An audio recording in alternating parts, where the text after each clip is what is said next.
l'accélération de Raka. Personne ne va le revoir. Liberty Raka. Et le nouvel essai. Le nouvel essai pour l'ASM Clermont-Auvergne.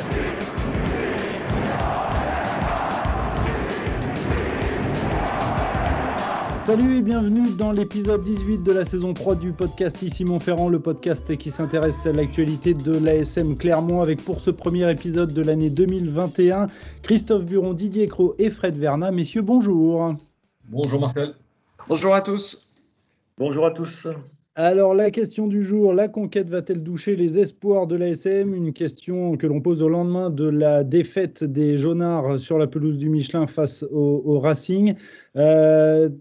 Didier, ta réponse?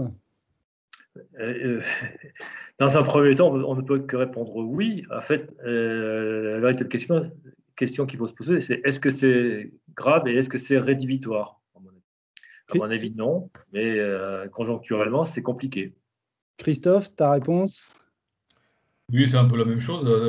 C'est-à-dire que si la conquête ne s'améliore pas, c'est clair que clairement, on aura, non seulement on ne parviendra pas dans le top 6, mais on aura des graves désillusions sur cette saison. Je pense qu'il va y avoir du mieux dans les semaines ou les mois à venir, mais c'est un vrai problème de fond qu'il va falloir régler très rapidement dans ce club. Oui, et puis il faudra savoir surtout si l'ASM a le temps, justement. Fred, ta réponse à la question?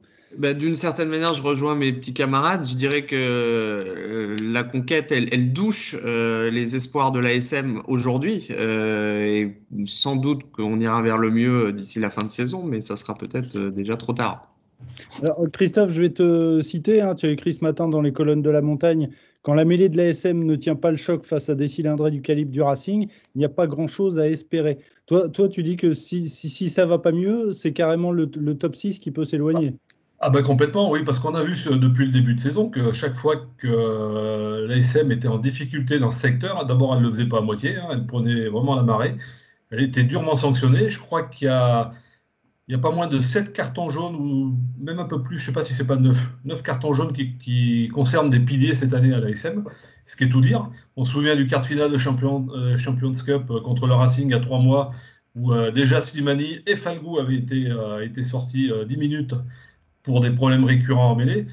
Et puis la touche, c'est une des plus, pas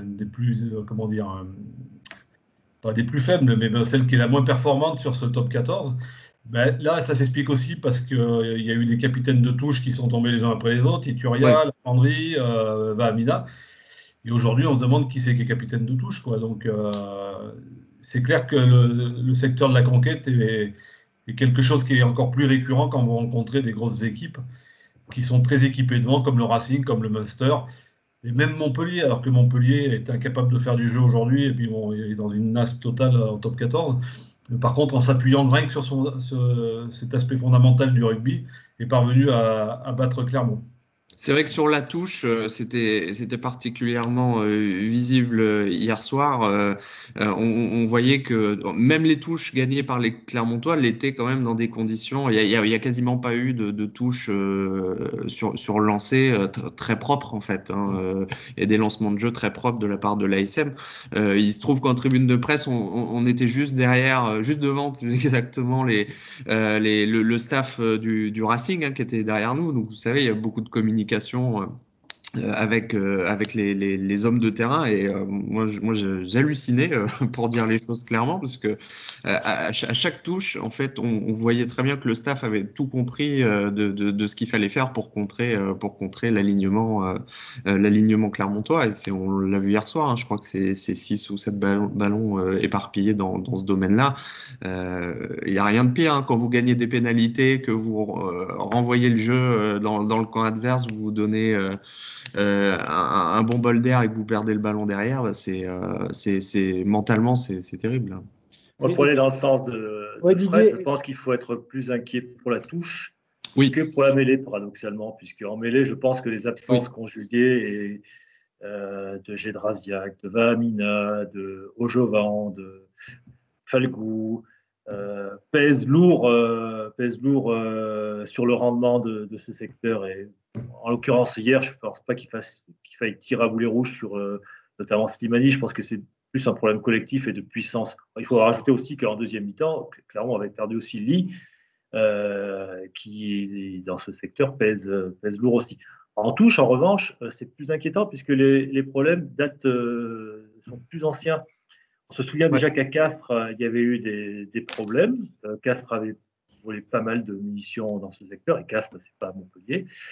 Et Montpellier aussi, une semaine après, avait volé énormément de touches, et à des moments clés, sur des pénales touches, dans ces 22, des moments où Clermont pouvait scorer.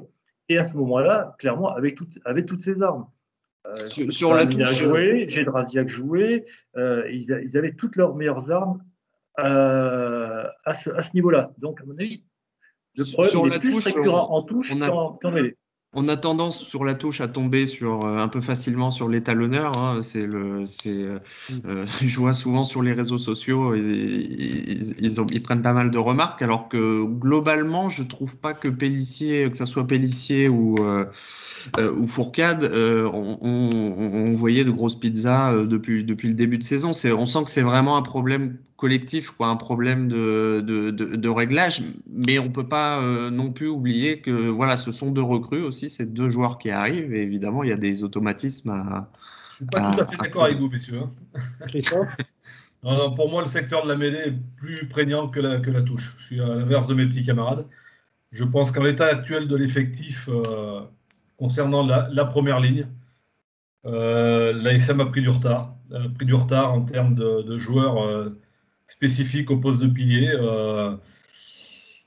Slimani a du mal. Incontestablement, il a de plus en plus de mal. Ravaille, il laisse beaucoup d'énergie et c'est pas un pilier de mêlée peut-être fantastique.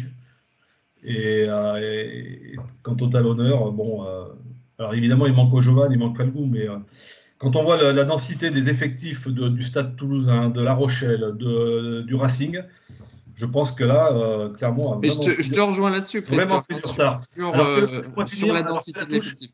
Alors que la touche, il y a du travail, il y a du réglage. Et je voudrais d'ailleurs faire une transition avec le coup de gueule de Lopez, qui n'a pas hésité à dire que ça a travaillé moins fort qu'au début de saison.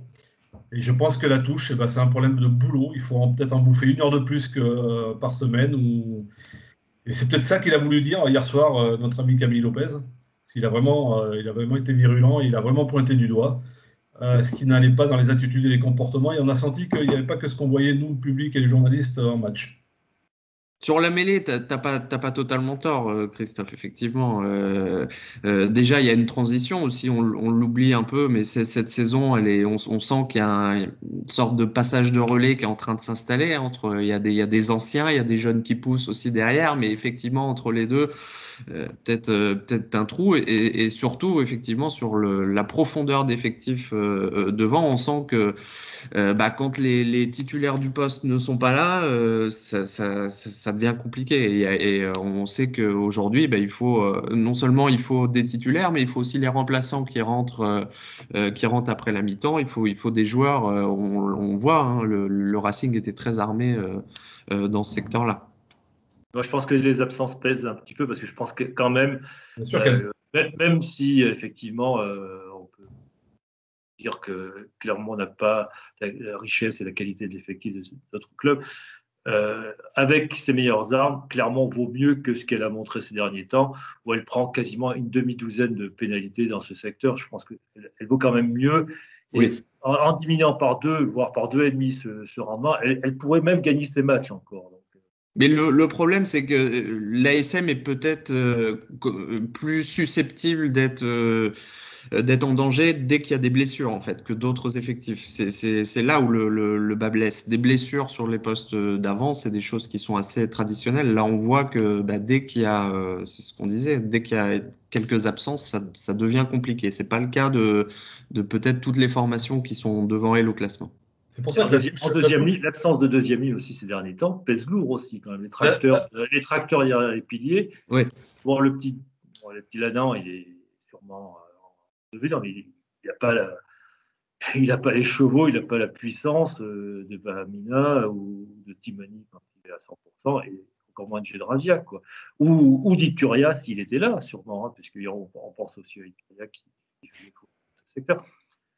Donc là, je pense qu'il manque quand même des chevaux de trait là, importants, ce qui ne permet pas tout à fait de juger sur sa juste valeur la mêlée actuelle de l'ASM. Il manque surtout, à mon avis, aussi de leadership dans ce pack, on s'en rend compte. Hein. C'est un pack qui a quand même perdu des joueurs très très importants ces 2 dernières années, avec Zirakashvili, les Kaiser, même Ulugia. Il y a plus ces joueurs entraînants qui sont là justement pour encadrer les jeunes.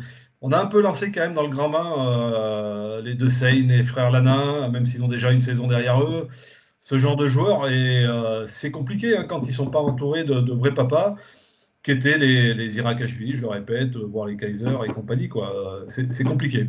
C'est très compliqué. Sans faire l'avocat de Zemaou, en l'occurrence hier, il était un peu contraint et forcé d'envoyer la jeune garde au feu, hier et à Toulon aussi. C'est pour ça que la prestation d'hier, effectivement, il y a quand même beaucoup de circonstances atténuantes. Hein. Moi, je l'avais noté, le pack, c'était 26 ans de moyenne d'âge, en comptant Eli et Slimani, des joueurs anciens. C'était 2 recrues, c'était 3 espoirs qui sont peu ou prou qui débutent leur carrière professionnelle, et un joueur, Yato en l'occurrence, qui jouait pas à son poste.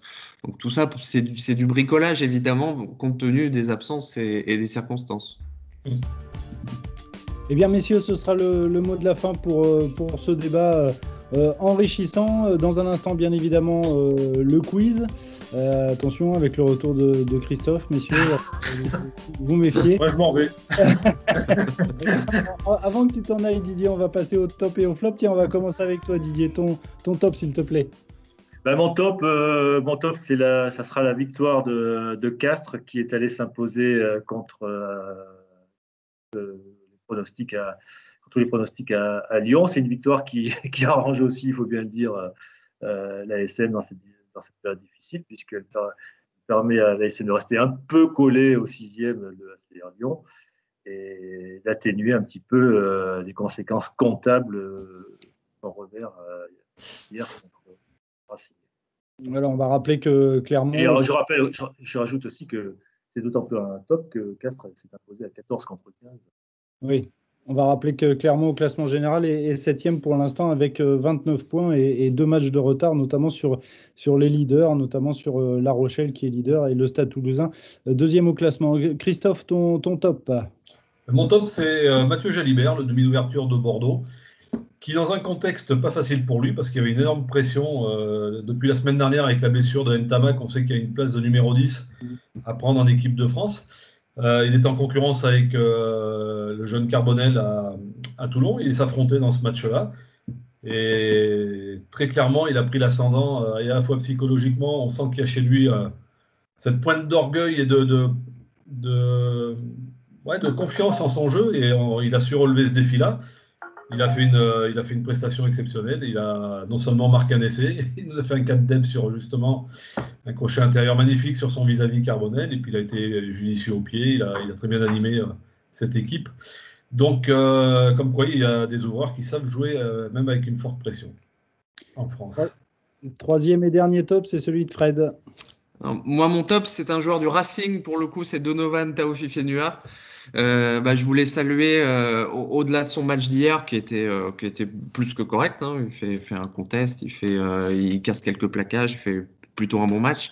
C'est son début de saison, c'est un début de saison quand même assez inattendu malgré tout. Didier a fait un papier en interrogeant notamment ses entraîneurs chez les espoirs de l'ASM, puisqu'il a quitté l'ASM cet été après avoir eu que 5 minutes de temps de jeu dans l'effectif professionnel. Il fait un début de saison qu'on n'attendait pas. Hein. C'est le joueur le plus utilisé par le Racing cette saison. Ça, c'est déjà une stat énorme. C'est le meilleur marqueur d'essai du championnat. On peut saluer quand même la formation clermontoise, puisque c'est un joueur formé à l'ASM, mais évidemment, après, c'est des choses qui arrivent. Il y a des joueurs qui optent pour des choix de carrière différents. Le joueur avait eu une proposition de l'ASM et du Racing. Il a privilégié le Racing, où on lui garantissait a priori un temps de jeu plus conséquent. Voilà, c'est en tout cas... C'est aussi le choix de l'ASM, parce que l'ASM a fait... Par rapport à Thiberg, bien, mais... oui, s'il s'en va, c'est aussi parce que l'ASM dit on va plus miser sur Tiberghien que sur Tao Fifinu. Mais il avait eu une offre quand même, Tao Fifinu, pour continuer. Bon, il y a des offres peut-être qui veulent dire beaucoup de choses. Ton flop, Didier. Mon flop va concerner le Montpellier avec le limogeage de Garbajosa. L'impression que Montpellier, c'est un peu le FC Nantes du rugby, c'est-à-dire qu'avec un président qui est un peu du même acabit et qui lance la valse des entraîneurs à tout va, où il ne leur reste pas le temps. Alors, on sait bien que dans ce milieu-là, seuls les résultats comptent. Bon, il y a quand même des choses qui se répètent et qui montrent que c'est pas uniquement, à mon avis, dû à la faiblesse ou à l'incompétence des entraîneurs si Montpellier n'a pas les résultats à la mesure des moyens mis. Ouais, ce qui était incroyable d'ailleurs à Montpellier, c'était de nommer Philippe Saint-André quand même à son poste. C'était le meilleur moyen de savonner la planche de Xavier Garbajosa. C'est ce que j'allais dire, c'est la méconnaissance ou alors l'incompétence de M. Altrad qui, dans son management et dans la hiérarchie qu'il met dans ses chaînes de décision, il rajoute toujours une espèce de superviseur au-dessus d'un entraîneur général. Et sans forcément qu'il y ait beaucoup d'affinités entre les deux. Il y a eu Jack White par-dessus, Cotter par-dessus Jack White par-dessus Cotter par-dessus Garbajosa. On a l'impression il trouble les pistes, notre ami Altrad, là, mais qu'il se mélange les pinceaux en termes de management. Ouais. Ça, c'est clair. Christophe, tu gardes la main avec ton flop, s'il te plaît. Mon flop, c'est la gestion, et je crois que c'est un peu le flop aussi de Fred sur la gestion du protocole sanitaire de l'EPCR, mais c'est plus généralement ces compétitions européennes qui sont en train de se discréditer, qui perdent totalement leur légitimité. Alors, pas forcément qu'à cause de la faute de l'institution, de l'EPCR. Je pense que les clubs ont voulu aussi jouer la fin de la Coupe d'Europe précédente en septembre. Ça a rajouté des dates au calendrier qu'on n'avait vraiment pas besoin, déjà, pour commencer. Ça a obligé aussi un format différent dont on se rend compte qu'il peut être, dans un contexte autre et plus classique, et pourrait être intéressant, cette formule-là de poule de 12, et encore que. Mais là c'est complètement. Ça n'a plus de sens, quoi, cette Coupe d'Europe, avec déjà des clubs qui ont un match gagné sur tapis vert, alors qu'il n'y a que 4 matchs, quoi. Il y a des clubs qui pourraient peut-être se qualifier en n'ayant joué qu'un match sur 4 et en avoir gagné 3 sur tapis vert, quoi. Donc voilà, les compétitions européennes, pour moi, n'ont plus de sens cette année. Et cela a une incidence aussi sur le calendrier du top 14. Et peut-être que l'ASM ne jouera d'ailleurs pas ce week-end face à Pau. Ben oui, d'ailleurs, il y a des clubs qui ont d'ores et déjà annoncé qu'elles ne disputeraient pas les 2 prochains matchs. Enfin, il n'y en a qu'un qui l'a dit officiellement. Bayonne pour l'instant. Qui est en train de regarder quand même si juridiquement c'est viable, parce qu'il peut y avoir des retours de bâton, il faut se méfier. Il y a surtout Toulon l'a fait, Toulon refusait de jouer. Ah ben ils ont pris 5 points, ils ont pris 0,5. Ils ont pris 5 points, mais bon, ça prouve bien aussi qu'ils sont allés au bout de leurs convictions. Ouais. On peut leur enlever ça. Fred, excusez-moi pour la sonnerie, si vous avez entendu, c'est Moed Altrad certainement qui essayait d'appeler après les critiques sur lui. Non, mais moi je suis d'accord avec ce qui a été dit avant, évidemment, sur la Coupe d'Europe. Je vais même être un peu provocateur, mais je me réjouis presque de la perspective que cette Coupe d'Europe soit tout bonnement annulée. C'est évidemment triste pour les supporters, pour les clubs, pour tout le monde, mais je m'en réjouis presque parce que j'ai toujours trouvé, et je l'avais dit ici, que ce règlement et cette compétition avec des clubs qui ne s'affrontent pas tous, en tout cas qui n'affrontent pas les mêmes équipes, c'était briser le fondement principal du sport, c'est-à-dire l'équité sportive. Il n'y avait pas d'équité dès le départ. Évidemment, avec les matchs annulés, ces 28-0 donnés de ci, de là, ça n'avait plus de sens. Donc, je crois que effectivement, la meilleure des choses, c'est d'annuler cette compétition, et ça libérera quelques dates pour les joueurs et pour le top 14.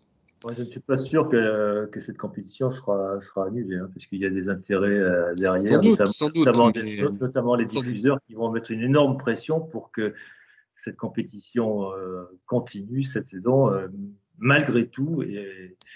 et avec peut-être un format qui sera avec des équipes qui auront des paramètres. Mais il y aura une énorme pression financière. C'est sûr. Bon, elle n'est pas très grosse, la pression financière, hein, parce que c'est quand même des droits minimes, c'est des droits commerciaux qui sont plutôt limités, hein, qui n'ont jamais été à la hauteur des espérances des clubs. Faut voir. Eh bien, on verra, messieurs. On termine, comme promis, avec le quiz. Quelques questions à vous poser. On va commencer avec Christophe. La section paloise, qui est donc le futur adversaire normalement de l'ASM, a remporté à 3 reprises le championnat de France de rugby. En 1928, les Palois battent en finale l'US Quillan. Alors, c'est près de Limoux, je ne connaissais pas. Oui, dans l'Aude. Et le club du Béarn décroche une 2e couronne. Alors, cette fois, c'est en 1946. Face à quel club? Montélimar, Lourdes ou Périgueux? Ça va être Lourdes. Eh bien, c'est ça, le FC Lourdes, battu en finale donc par la section paloise. Fred, en 2000... Joli derby, d'ailleurs. Hein. Pour Lourdes, c'est un joli derby pour une finale. Une belle étape de montagne dans les autour de France. Pau gagne le challenge européen en battant en finale le Castres Olympique 34-21. Mais quel club avait pris une gifle de la part des Béarnais en demi-finale? Newcastle, Biarritz ou Bristol? J'ai envie de dire Bristol. C'est Bristol, effectivement, 51-27. Et à l'époque, ce n'était pas les Bears, c'était les Shoguns. Voilà. Didier, en 2015, Pau devient champion de France de Pro D2.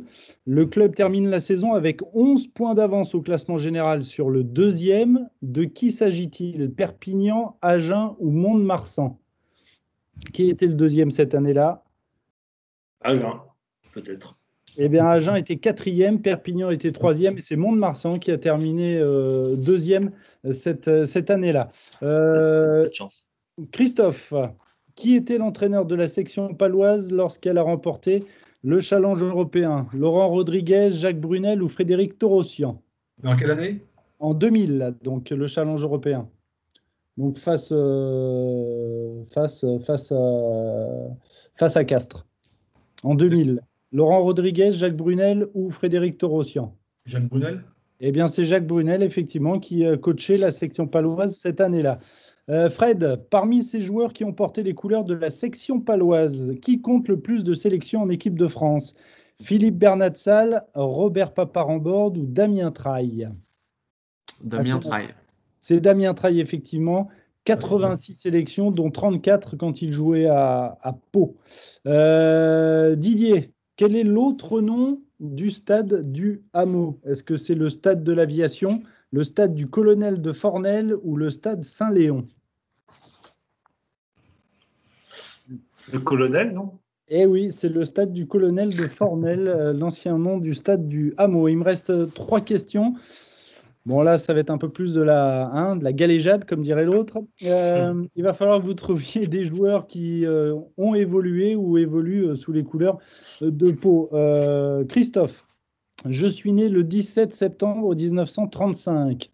J'ai évolué principalement au poste de 3/4 centre et je porte le même nom de famille qu'un joueur du FC Barcelone dont la compagne n'est autre que la chanteuse Shakira. Oui, alors attends, comment il s'appelle? Piqué. Je suis Jean Piqué, effectivement. Donc, un joueur de la section paloise. Rien à voir avec Gérard, bien évidemment. Fred, plus dur. Elles sont plus dures, les deux autres. Je suis désolé. Je suis né le 7 novembre 1968. J'évoluais au poste de pilier et je porte le même nom de famille qu'une chanteuse révélée en 2009 par l'émission Nouvelle Star. Je suis Jean-Louis... elle est également actrice. Je l'ai. Jordana. Oui, c'est ça. Jean-Louis Jordana, donc qui n'a aucun lien de famille avec Camélia Jordana, bien évidemment. Tu l'avais, Christophe, celle-là? Ouais. Bon, allez, la dernière, elle est pour Didier. Car Christophe est un fan de la Nouvelle Star, c'est pour ça. C'est ça. C'est son droit. Les droits. Didier, je suis né le 18 mai 1982. J'évolue au poste de pilier et je porte le même nom de famille qu'un réalisateur français, auteur du film Les Adieux à la Reine ou encore Le Journal d'une femme de chambre. Je suis Julien. Sachant que le réalisateur, son prénom, c'est Benoît. Les adieux à la reine. Non, c'est pas hyper grand public hein, quand même. Hein. Je sais même pas si j'ai vu un seul de ces films. Moi non plus. Les titres me disent quelque chose, mais non, je sais pas. Alors je sais pas comment il s'appelle. Attends, comment c'est son prénom, tu dis? Benoît, réalisateur. Le réalisateur, ouais. Non, mais le joueur. Le joueur, c'est Julien. Et il jouait quel poste, tu dis? Au poste de pilier. Il est né en 82. Pas Jacot, non? Et c'est ça, Julien Jacot, donc rien à voir avec le réalisateur de cinéma, Benoît Jacot, qui a notamment tourné Les Adieux à la Reine. Messieurs, merci beaucoup pour votre participation à ce débat fort intéressant. On rappelle que vous nous trouverez sur les plateformes de podcast et bien évidemment sur notre chaîne YouTube. Messieurs, bonne semaine et à la prochaine. Ciao. Merci Martial. Merci à vous.